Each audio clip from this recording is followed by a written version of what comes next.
कि income tax कब आएगा डिपार्टमेंट। अभी तो इनकम टैक्स आया है, ईडी आएगा, सीबीआई आएगी, न जाने कौन कौन सी संस्थाएं आएंगी, अफवाहें फैलाई जाएंगी, साजिश की जाएंगे, षड्यंत्र की जाएंगे। राजीव राय हमारी पार्टी के प्रवक्ता हैं, आज उनको भी छापा मार दिया। आखिरकार चुनाव से पहले ही क्यों?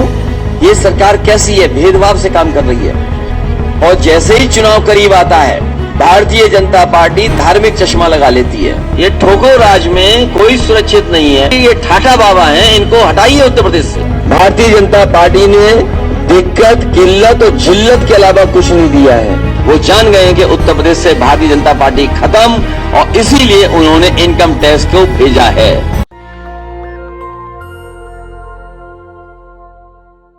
किसान, मजदूर, नौजवान, व्यापारी, आज जो इस सरकार से लोग परेशान हैं, जिस सरकार ने परेशानियां दी हैं, भारतीय जनता पार्टी ने जनता को लगातार परेशानियां दी हैं। उनके अपने फैसलों से जनता के ऊपर संकट आया है। भारतीय जनता पार्टी ने दिक्कत, किल्लत और जिल्लत के अलावा कुछ नहीं दिया है। और इनके पुराने हिसाब किताब अगर लगाएं तो उत्तर प्रदेश को पीछे छोड़ दिया है। ईज ऑफ डूइंग बिजनेस का नारा देने वाले लोग, जो ठोको राज है, बुलडोजर राज है, इस ठोको राज में, बुलडोजर राज में ईज ऑफ डूइंग क्राइम सबसे आगे है।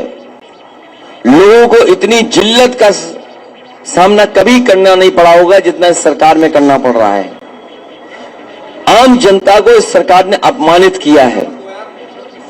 जो सही मायने में मुद्दे हैं, याद कीजिए वो समय जब किसान अपने आंदोलन के लिए निकला, 3 कानून ला दिए गए, सरकार को वोट का डर सताया, तीनों कानून वापस हो गए। जिस समय समाजवादी विजय रथ पूर्वांचल एक्सप्रेस वे पर दौड़ा और जनता का समर्थन मिला, गाजीपुर से लेकर के लखनऊ तक जो समर्थन किसानों का, व्यापारियों का, नौजवानों का मिला, और गाजीपुर से लेकर के गाजीपुर बॉर्डर तक और दिल्ली तक आवाज पहुंच गई, उसी दिन तीनों कानून वापस हो गए। किसानों की हत्या हुई, किसानों का अपमान हुआ, किसानों को टेररिस्ट जैसे शब्दों से अपमानित किया सरकार ने, मवाली कहा, आंदोलन को कुचलने के लिए कीलें लगाई गई, बोल्डर लगाए गए, आरसीसी लगाई गई, पुलिस लगाई गई, सेंट्रल फोर्स लगाया गया, न जाने क्या क्या लगाया गया, लेकिन आंदोलनकारी पीछे नहीं हटे।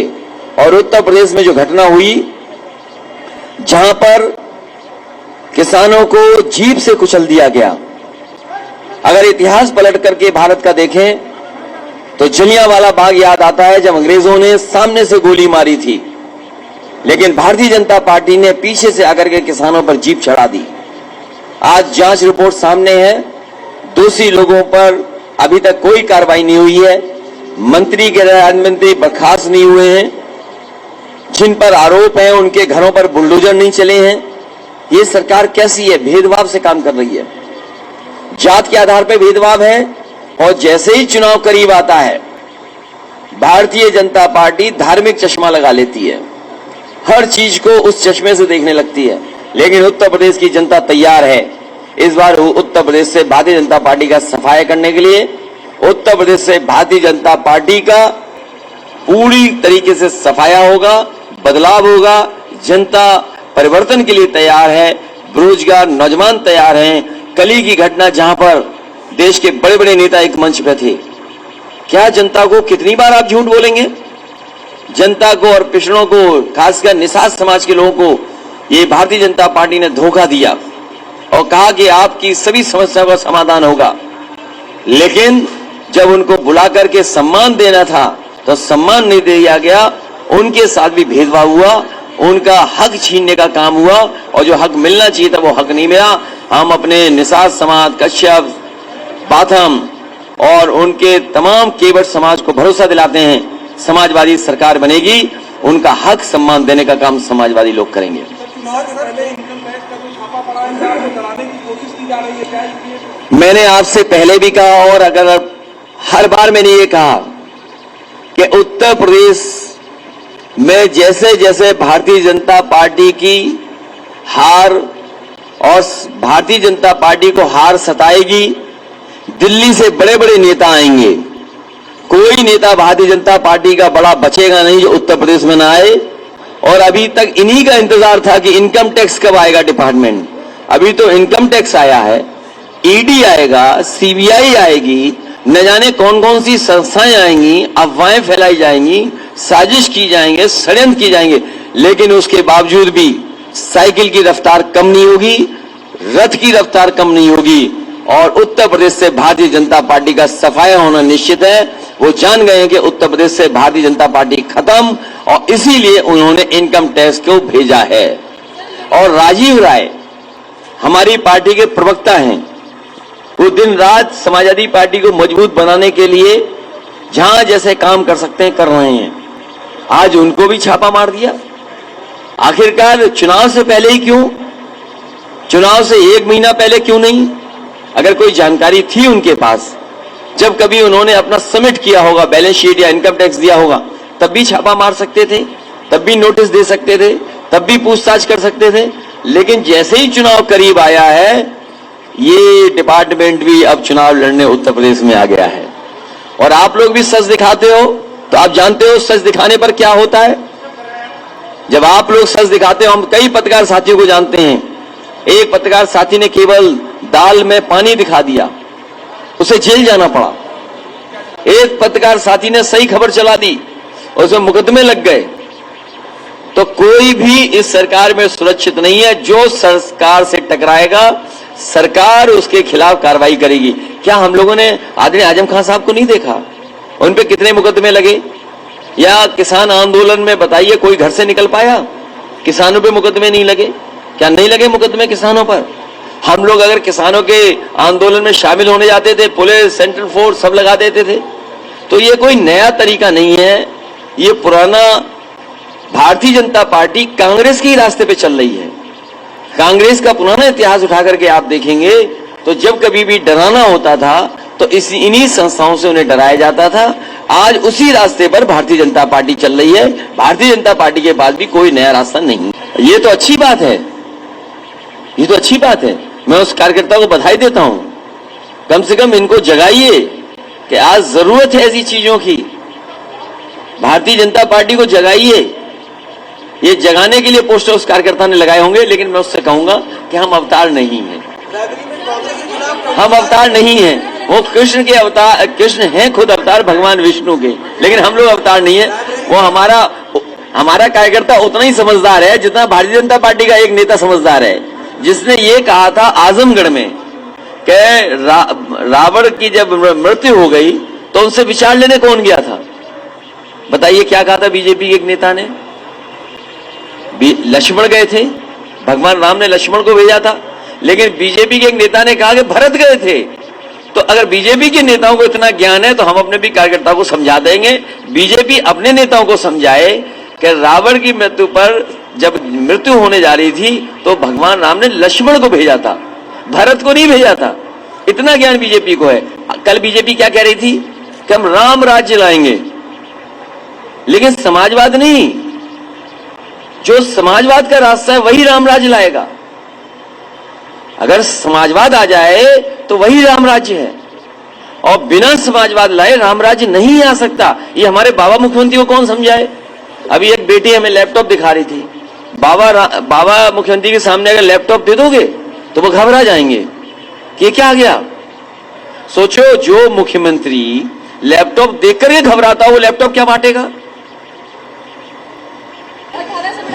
ये बहुत अच्छी बात है, लेकिन साथ साथ बेटियां अगर खड़ी हों, समाजवादी पार्टी ने हमेशा सम्मान किया है और बेटियों का सम्मान जैसे कर सकते हैं वैसे किया है। आज बेटियों के लिए उनकी पढ़ाई का अच्छा इंतजाम, उनकी सुरक्षा का इंतजाम, उनके स्वास्थ्य को लेकर काम होना चाहिए। और 21 साल की उम्र हो गई है तो कम से कम बेटी अपने पैरों पर खड़ी हो जाए। वो नौकरी और रोजगार भी सरकार को देना चाहिए, क्योंकि अगर समाज में वो अपने आप खड़ी होना चाहती है और उसको अगर एम्पावर करना चाहते हैं आप, उसको वो अपने हक के लिए खुद खड़ी हो, तो कम से कम उसको फाइनेंशियल भी ऐसा बनाया जाए जिससे वो खुद अपने फैसले ले सके। मुझे खुशी होगी जब 21 साल की बेटी को नौकरी मिल जाए, फाइनेंशियली सपोर्ट मिल जाए इतना कि वो खुद अपने निर्णय ले सके। देखिए, वो सांसद जी समझ नहीं पाए होंगे क्या क्या कहना है उन्हें, लेकिन समाजवादी पार्टी की सांसद क्या कह रहे हैं सवाल ये नहीं है। सवाल ये है कि समाजवादी पार्टी क्या कह रही है। समाजवादी पार्टी का मानना है कि लड़कियां, बेटियां, बहनें अपने पैरों पर खड़ी हों और अपना हक और सम्मान खुद पाएं, और उसके लिए सरकार और परिवार को जो कुछ कर सकते हैं करना चाहिए। उनकी सुरक्षा को लेकर के, उनके स्वास्थ्य की समस्याओं को लेकर के, उनकी शिक्षा को लेकर के लगातार योजनाएं बननी चाहिए। मुझे खुशी है इस बात की कि समाजवादी पार्टी ने जब लैपटॉप बांटा था, सबसे ज्यादा बेटियों को मिले थे। जब समाजवादी पार्टी ने 1090 सुरक्षा को लेकर के उनकी मदद करने का काम किया था, तो सबसे ज्यादा बेटियों को उससे मदद मिली थी। विद्याधन से बेटियां पढ़ने लगी थी। समाजवादी पेंशन जो माताओं बहनों को दे रहे थे, उनका घर परिवार में सम्मान बढ़ा। समाजवादी पार्टी सभी सीटें लड़ेगी। विधानसभा के चुनाव हमारे रायबरेली के पत्रकार साथी जानते हैं, लोकसभा की परिस्थितियां अलग होती हैं, विधानसभा की परिस्थितियां अलग होती हैं। लोकसभा में जब कभी भी निर्णय लेता है तो कांग्रेस का समर्थन कई बार किया है, लेकिन विधानसभा के चुनाव में समाजवादी पार्टी हमेशा लड़ी है, आने वाले समय में लड़ेगी और पूरी की पूरी सीटें जीतेगी। एक बार तो 5 जीत गए थे हम, एक चूक गए थे। इस बार एक सीट की भी चूक नहीं होगी, सभी सीटें समाजवादी पार्टी जीतेगी। समाजवादी पार्टी अपने पुराने कार्यकर्ताओं का सम्मान करेगी। ये ठोको राज में कोई सुरक्षित नहीं है। ये ठोको राज में कोई सुरक्षित नहीं है। जब पुलिस इनकम टैक्स के लिए जाएगी, पुलिस को भेज दोगे इनकम टैक्स के लिए, पुलिस को भेज दोगे सांड पकड़ने के लिए, तो क्या कानून व्यवस्था संभालेंगे आप? तभी मैंने कहा आपसे कि ये ठाठा बाबा हैं, इनको हटाइए उत्तर प्रदेश से। जिन्हें लैपटॉप चलाना नहीं आता है, जो लैपटॉप देख करके डरते घबराते हो, वो 100 नंबर 112 क्या समझेंगे? ये बताइए, 100 नंबर 112 आधुनिक टेक्नोलॉजी के साथ पुलिस काम कर सके। मेरे ना सुनिए, मेरी बात मत मानिए। 100 नंबर की कोई गाड़ी हो, उस पुलिस के जवान या हेड कांस्टेबल जो चला रहा हो, जो चल रहा, उससे पूछिए कि बताइए योजना अच्छी थी कि खराब थी, और किसने कबाड़ा कर दिया वो भी पता लग जाएगा। तो आप मेरी मत मानिए, कम से कम पुलिस से पूछिए क्या ये 100 नंबर व्यवस्था अच्छी थी कि नहीं थी। देखिए, रायबरेली में हमारे पत्रकार साथी जानते होंगे, जात के आधार पर भारतीय जनता पार्टी ने अन्याय किया है। समाजवादी पार्टी अगर है और अगर उस पर मुकदमे लगवाने हैं, कितने झूठे मुकदमे लगाए सोचिए आप, जेल भेज दिए गए। और इसलिए जेल भेज दिए कि समाजवादी पार्टी के हैं, वो घबरा रहे हैं समाजवादी पार्टी के कार्यकर्ता नेताओं से, उन पे झूठे मुकदमे लगा करके कई महीनों उन्हें जेल में डाल दिया। और न केवल जेल में डाल दिया, बल्कि जेल में भी अपमानित करने का काम किया। जो सुविधाएं जेल में मिलनी चाहिए वो भी नहीं सरकार ने देने दी। इसके अलावा केवल रायबरेली में नहीं, आप प्रतापगढ़ पता कर लीजिए, पार्टी के जिलाध्यक्ष को जेल भेज रहे हैं आप झूठे मुकदमे लगा करके। तो ये जो रवैया है, ये जनता देख रही है। जनता तैयार है इस बार भारतीय जनता पार्टी को हटाने के लिए। नेशनल दस्तक की आपसे गुजारिश है कि अगर इसको बचाना चाहते हैं तो नेशनल दस्तक को सब्सक्राइब करने के लिए रेड कलर के सब्सक्राइब बटन को दबाएं, फिर बेल आइकन की घंटी दबाएं। नेशनल दस्तक को बचाने के लिए बहुत जरूरी है कि हर खबर को शेयर करें, लाइक करें, कमेंट जरूर करें।